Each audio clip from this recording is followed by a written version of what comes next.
Olá, seja muito bem-vindo e muito bem-vinda à terceira aula do workshop Controlando a Ansiedade. Eu gostaria de te dar os parabéns e agradecer muito por você ter chegado a essa terceira aula. É muito importante para mim ter a sua companhia aqui nesse ciclo. Para recapitular, na aula 1 eu comentei com você alguns dados sobre ansiedade, demonstrando que ela é uma verdadeira epidemia, tanto no mundo quanto no Brasil, sendo que o nosso país é a população mais ansiosa de todo o planeta. Somos campeões mundiais em ansiedade. Na aula 2, eu lhe apresentei os tipos e os sintomas da ansiedade excessiva, da ansiedade patológica, e você pôde fazer alguns testes para ver se você se enquadra nisso. E agora chegou o momento de você conhecer as causas desse transtorno, esse quadro que atrapalha tanto a vida de milhares e milhares de pessoas. Eu gostaria de começar falando algumas perguntas que eu ouço de pacientes que sofrem com ansiedade no meu consultório. Eles perguntam coisas mais ou menos assim: Dr. Marco, ansiedade está sempre ligada a uma timidez excessiva na infância? Algumas pessoas que nasceram mais preocupadas, elas podem mudar? Se eu não encontrar a raiz, a causa verdadeira da ansiedade na minha infância, eu nunca vou melhorar? Ou ainda, existe alguma química desequilibrada no meu corpo, no meu cérebro, que faz eu me sentir assim? Essas dúvidas são muito frequentes no meu consultório, são as principais dúvidas. E hoje eu vou respondê-las uma a uma para você de uma forma muito simples, muito clara e muito correta. Para isso, eu vou te revelar nessa aula quais são os 6 fatores causadores da ansiedade patológica. Vamos junto nessa jornada? Bom, vamos começar pelo primeiro fator causador, que é a genética. A genética, sim. Nós sabemos que o ser humano, eu, você, todos nós, temos mais de 20 mil genes. E esses genes possuem todas as instruções, todos os códigos para regular as funções do nosso corpo inteiro. E alguns desses genes podem causar, sim, mudanças no nível de substância química do nosso cérebro, mudanças nas conexões dos nossos neurônios. E isso pode fazer, sim, com que algumas pessoas sejam mais sensíveis ao estresse e às ameaças do ambiente. Então, existem genes que regulam a sensibilidade a ameaças. E quanto mais sensível a gente for a ameaças, maior o risco de ter uma ansiedade patológica. Mas vamos ver como isso acontece, né? Bom, para entender, muita gente me pergunta, tem um único gene que causa ansiedade? Não. Os neurocientistas acham um pouco provável que exista um único gene para ansiedade, mas sim um conjunto de genes. Por exemplo, nós sabemos que regiões do cromossomo 15 são muito ligadas a quadros de pânico e de fobias. Já existe um outro gene que não precisa decorar o nome, é meio complicado, que é o FKBP5, ou seja, FKBP5, é um nome difícil. Esse gene pode levar as pessoas a lidarem de uma forma muito ruim com o estresse, aumentando o risco, por exemplo, de estresse pós-traumático. A genética, resumindo tudo isso, ela é responsável por 30 a 60% dos quadros de ansiedade, depende de cada quadro. Mas então vocês vão falar, poxa, se eu tenho essa genética, então, puxa, não tem o que eu fazer. Não, não é isso. Existe uma ótima notícia. Os genes não funcionam sozinhos. Eles precisam de gatilhos para serem ativados ou silenciados no nosso cérebro. Como assim? A gente sabe que fatores estressantes servem como um gatilho para ativar os genes da ansiedade, enquanto fatores protetores da nossa vida silenciam esses genes. Por exemplo, fazer um treinamento em um tipo de terapia muito eficaz, que é a terapia cognitivo-comportamental, pode alterar a ativação do gene que regula a serotonina no nosso cérebro. Isso é muito interessante, é incrível, a gente pode mudar a genética através do treino.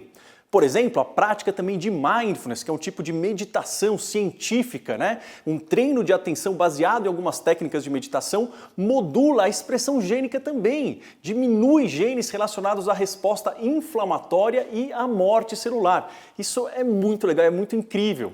Ou seja, os genes são causadores parciais da ansiedade.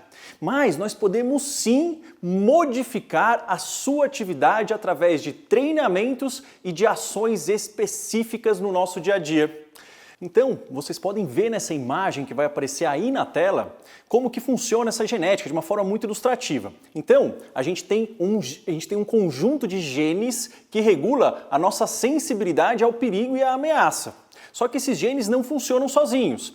Eles precisam ser somados, né, a gatilhos da nossa vida. O que são gatilhos? São experiências de vida estressantes, experiências de vida negativas. Essas experiências, principalmente na infância, mas ao longo de toda a vida isso pode acontecer, elas vão se somar à genética e vão levar ao quê? A ansiedade excessiva, a ansiedade tóxica, patológica. Mas o mais importante para vocês gravarem desse primeiro fator causal é que esses gatilhos e essa genética pode ser alterada, sim, através de treinamentos e ações específicas, ok? Vamos agora para o segundo fator causador da ansiedade, é o fator cérebro. Esse fator nós dividiremos em duas partes. Primeiro nós vamos falar das regiões cerebrais associadas à ansiedade específica, ansiedade excessiva, ansiedade tóxica, e nós vamos falar também depois, na segunda parte, das substâncias químicas que estão alteradas nos quadros ansiosos, que é importante vocês conhecerem, porque aí vocês podem saber aonde os remédios atuam, ok? Bom, então vamos falar das regiões. São 5 as principais regiões do cérebro que influenciam na ansiedade. Primeira, a amígdala, que é aquela que a gente viu no vídeo 1, que é a principal região cerebral, que ela é ativada, ela acende quando nós encaramos uma ameaça. É a principal região da resposta do corpo ao medo. Ok? A segunda região é o córtex cingulado anterior. Não precisa decorar, mas só para entender que essa região regula a resposta emocional que vem junto com os sintomas físicos. Então a gente tem aqueles sintomas da resposta de luta ou fuga, só que a gente tem uma emoção ruim também. É essa área que regula isso.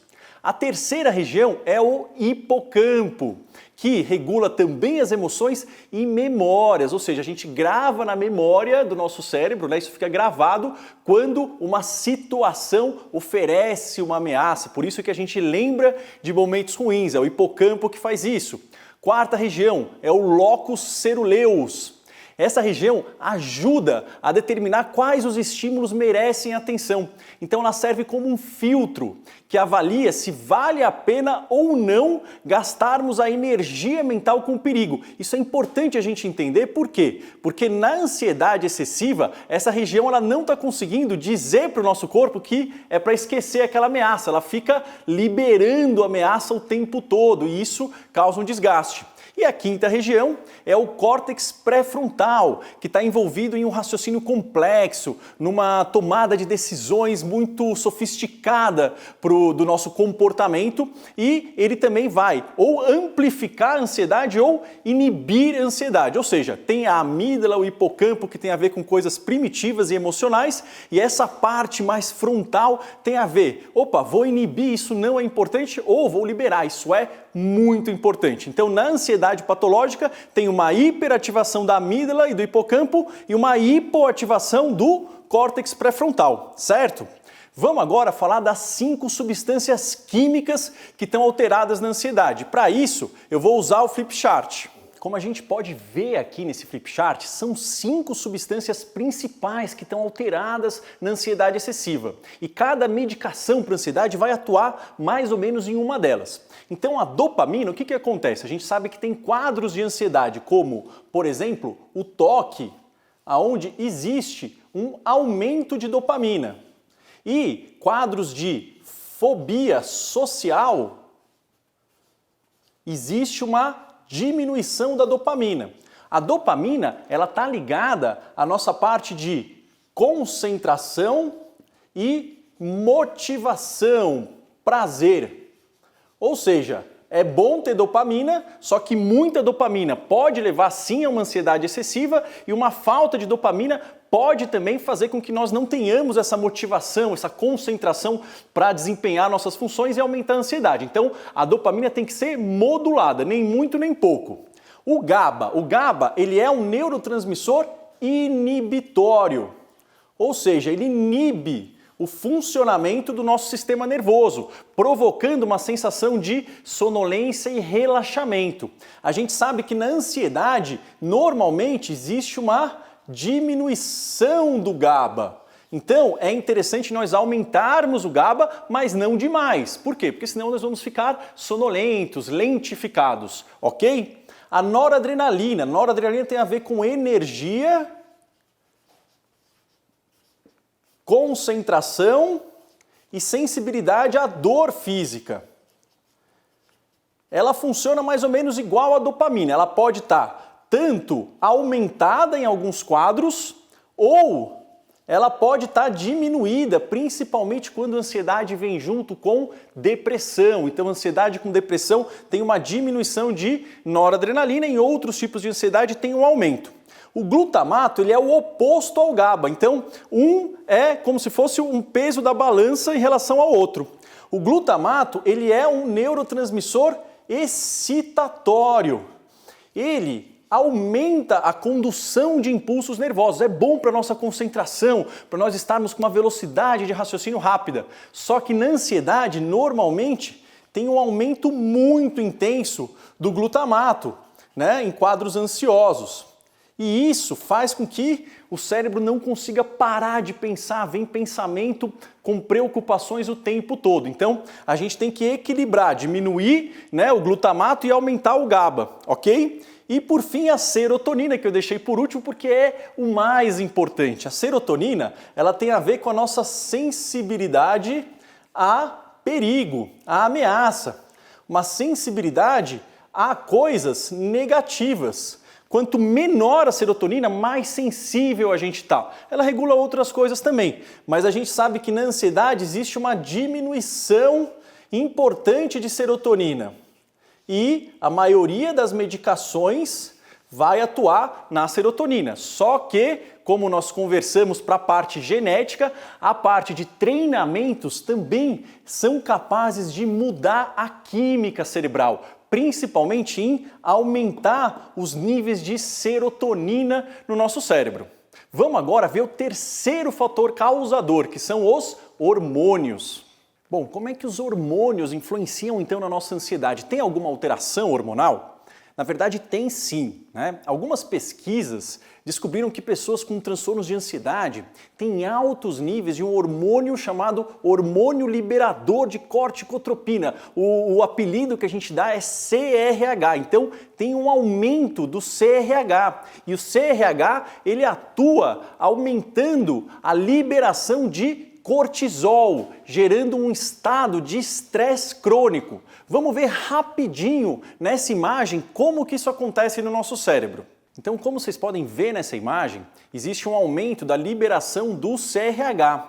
O CRH, ele prepara o corpo para ação. Aí ele vai para a hipófise e a hipófise libera um outro hormônio, que é o adrenocorticotrófico, que é o ACTH, não precisa decorar. Esse hormônio vai para a suprarrenal e faz a liberação de cortisol, que melhora a nossa energia e melhora o nosso estado de alerta. Só que o que acontece, como vocês podem ver agora? Um aumento crônico de cortisol, que acontece sim em quadros de ansiedade, de estresse crônicos, leva a efeitos muito danosos para o nosso corpo. Aumenta a obesidade, aumenta a resistência à insulina, aumenta a pressão alta, aumenta envelhecimento precoce, tem várias ações que são muito deletérias. Por isso que em ansiedade excessiva, esse aumento de cortisol tem que ser combatido através dessas mudanças específicas para a gente fazer o nosso corpo aprender a relaxar e diminuir esse excesso de cortisol e o excesso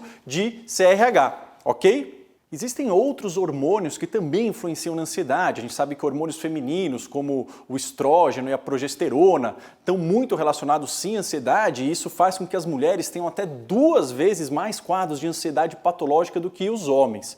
Tem outros hormônios, como hormônios da tireoide também, que precisam ser investigados pelo médico quando existe uma suspeita clínica de que algum fator físico está ocasionando sintomas de ansiedade em você, ok? Vamos agora para o quarto fator causador, que são experiências de vida. Como é que isso funciona? É qualquer experiência que causa ansiedade? Não, isso não é verdade. Vamos aprender como isso acontece no nosso cérebro. A gente sabe que a infância é uma época em que o nosso cérebro está muito maleável, ele absorve intensamente experiências, a gente tem uma capacidade de aprendizado, de aprender coisas incríveis na infância. Então, nessa fase, eventos estressantes têm um poder muito grande de modificar o funcionamento, a química cerebral e ocasionar um quadro de ansiedade. Mas nem todo estresse na infância é ruim. Existem 3 tipos diferentes de estresse na infância. Como é que são eles? O primeiro é um estresse positivo. Bom, doutor Marco, existe estresse positivo na infância? Existe sim. Por exemplo, uma criança que conhece uma babá nova pela primeira vez, uma pessoa estranha, né, que os pais colocaram ali para ajudar a cuidar dela. A criança vai ter sim um estranhamento, vai aumentar a frequência cardíaca, a criança vai se sentir mais nervosa, mas a sua mãe e o seu pai tranquilizam a criança. E essa é uma parte normal e saudável do desenvolvimento, ou seja, tem o estresse, mas tem o aconchego e a criança consegue ter uma saída, ela vê que aquele estresse não é tão ruim, ok? O segundo estresse é o estresse tolerável.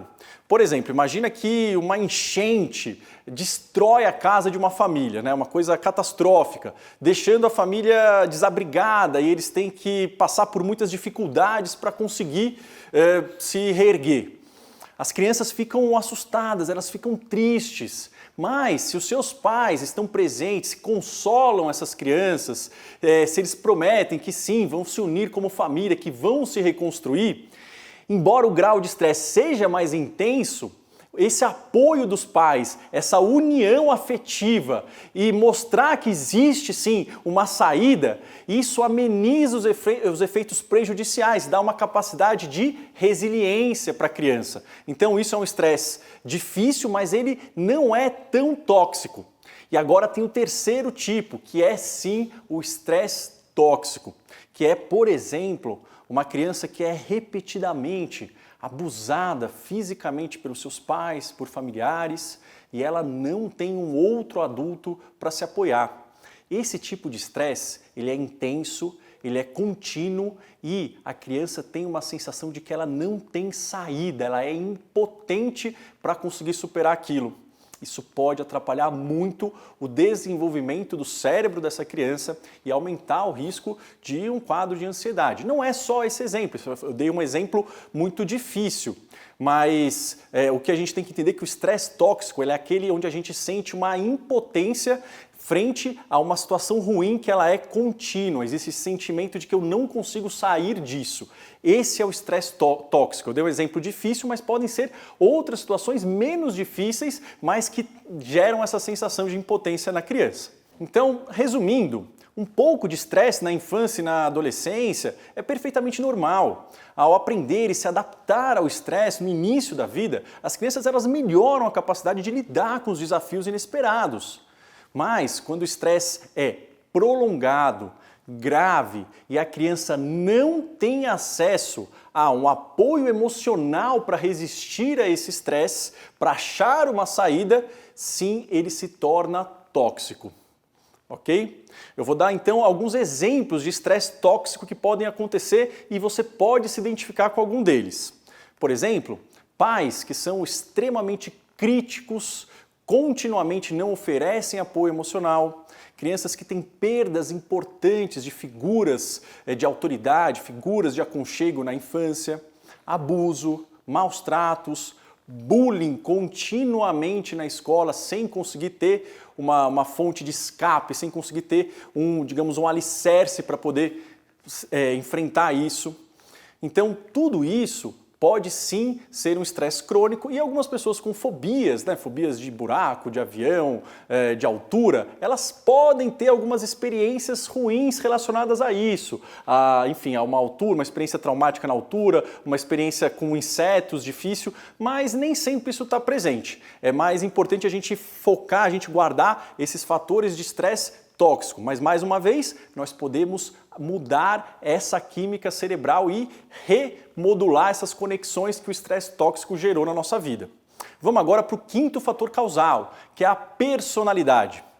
Na verdade, existem 3 tipos de personalidade que estão muito ligadas ao desenvolvimento de sintomas de ansiedade intensos.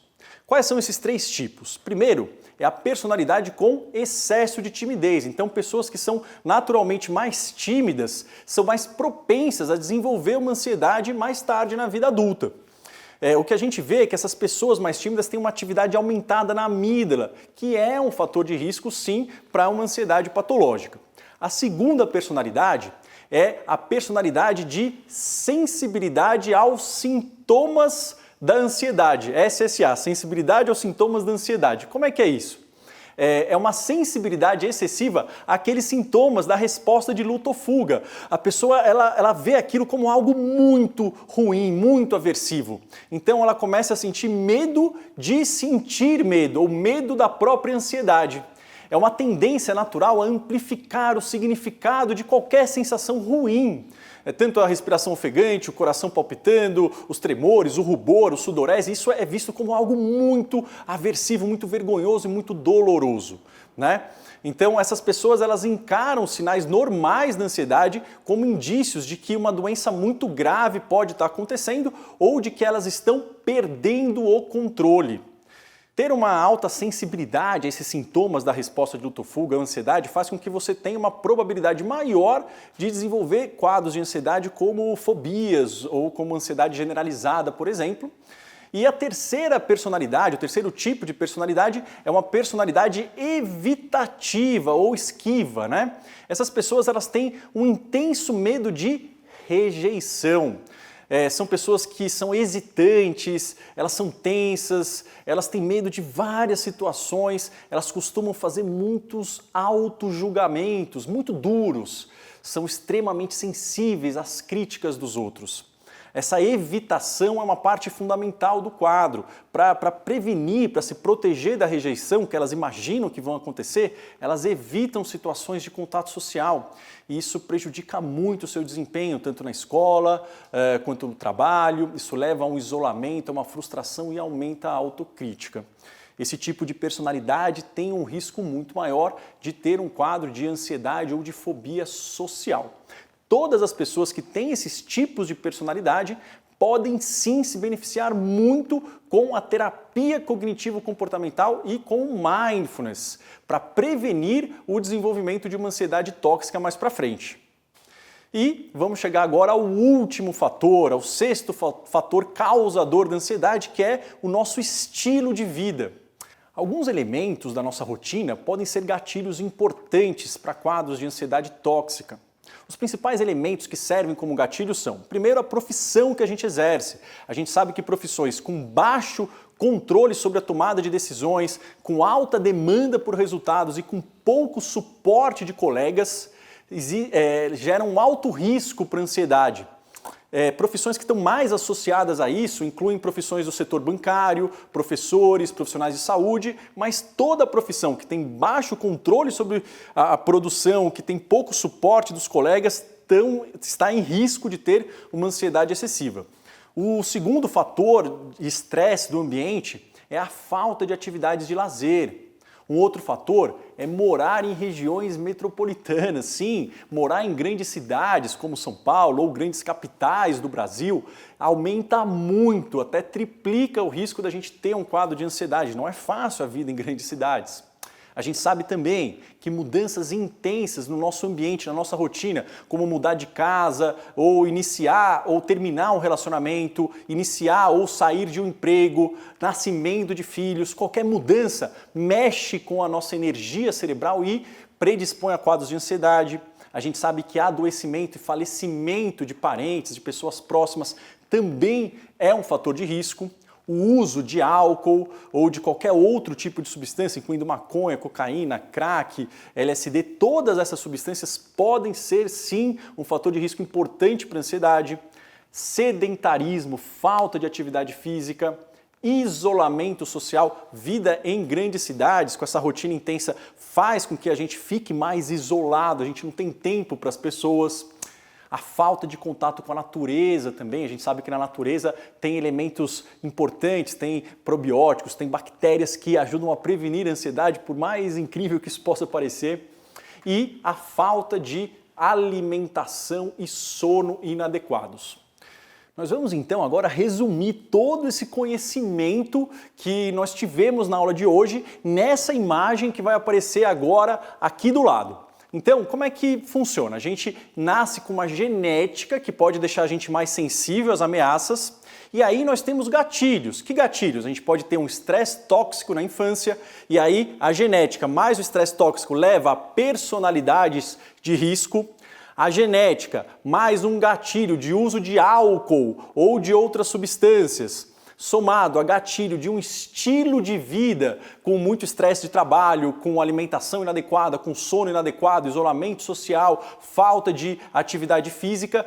Então, esse gatilho, somado com o uso de substâncias, leva ao quê? Alterações químicas, alterações físicas e alterações hormonais no nosso corpo. E somando personalidade com essas alterações, nós temos, por fim, um quadro de ansiedade tóxica. Então, esse slide, essa imagem resume o fator causador total, a explicação do porquê nós temos uma ansiedade patológica. Bom, agora que nós já ficamos experts em ansiedade, nós sabemos tudo sobre como funciona, quais são os tipos, quais as causas, nós vamos conversar na próxima aula sobre o que fazer com tudo isso, ou seja, quais os tratamentos que funcionam para a ansiedade.